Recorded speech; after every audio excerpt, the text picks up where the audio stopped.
Hi, guys, good evening, and welcome back once again to the EdWord. I'm your host, Eddie, and in tonight's episode, I will be discussing what I thought of the latest and frankly pretty frustrating episode of The Falcon and Winter Soldier. And I'll elaborate on what I mean by frustrating throughout the video. Now, before I begin, of course, if you're not caught up on Falcon and the Winter Soldier, either by last week's series premiere or the second most recent episode that dropped today on Disney Plus, you might not want to keep watching or listening as I will be discussing spoilers. That being said, you have been warned. Let's jump right into it. So, what I said by frustrating was that I'm glad they did it. I'm glad they showed us that it's a very real thing and a very real problem in this country, especially.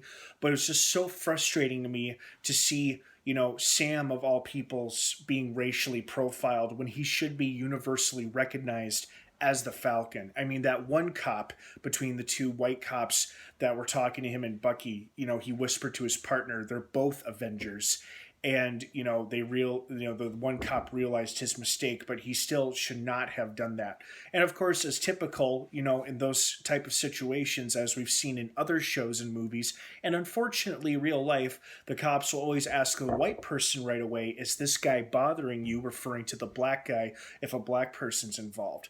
So it's just frustrating to see shit like that because it's just so it's just so realistic, and unfortunately is an all too painful reminder of what in real life what black people have to endure on a daily basis. And it sounds like the same thing happened to Isaiah, the apparent black super soldier that Bucky never told anyone about, not even Captain America.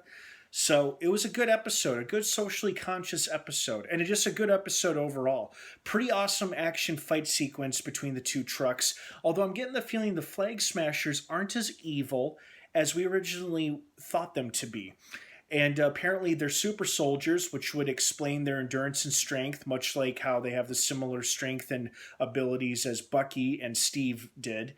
But I don't think they're as evil as they were painted out to be in the first episode. Their methods might be questionable, but it feels like they're not as nasty as we thought they were. Although maybe further light will be shed on that, so we'll see. I do like that they established that the guy they got to replace Captain America isn't just some stand-in or just somebody to wear the costume, but this guy's got a military record, military training as a capable fighter, and he actually could be the next Captain America if he wanted to, just without the super soldier serum part. So I like that they established that. And, the guy doesn't seem to have questionable morals or motives or anything like that. He seems like a pretty stand-up guy, although he's understandably a little ticked when Sam and Bucky seem to be getting in the way of official government business. But like as Sam pointed out, they're free agents where John Walker and his buddy Lamar, or Battlestar as he referred to himself, are U.S. sanctioned operatives. So they did a good job establishing tension and conflict between those two already. Although it was pretty awesome to see John Walker swoop in with the shield and save Bucky and Sam from the Flag Smashers atop the fighting truck sequence. So that was pretty cool. I also got a big kick out of seeing Isaiah being played by the guy who was the voice for many, many years of the animated show Justice League, the voice of Martian Manhunter. I was like, oh, cool, it's that guy again. Like, I've seen him in other TV shows and whatnot, but I love the fact seeing him play a live action Marvel character when I've known him mostly as the voice of a DC animated character for all these years. So I got a kick out of that. I like seeing him, and hopefully we'll see him again, because it seems like he's got a pretty interesting backstory and history with Bucky. So overall, good episode. It was just so frustrating to see a character you enjoy so much enduring treatment like that at the hands of law enforcement.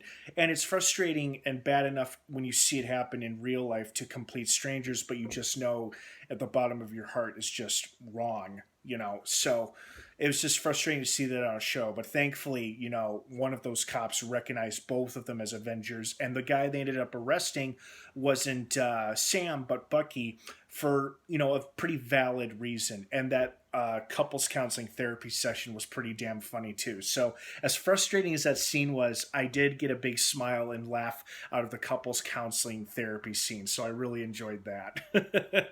All right, guys, thanks for watching. I hope you have a wonderful rest of your evening. Don't forget to subscribe to this channel for more videos like this one, with a few more episodes left from coming from the Falcon and Winter Soldier. Have an awesome rest of your night. Thanks for watching. And of course, until next time, may the Force be with you.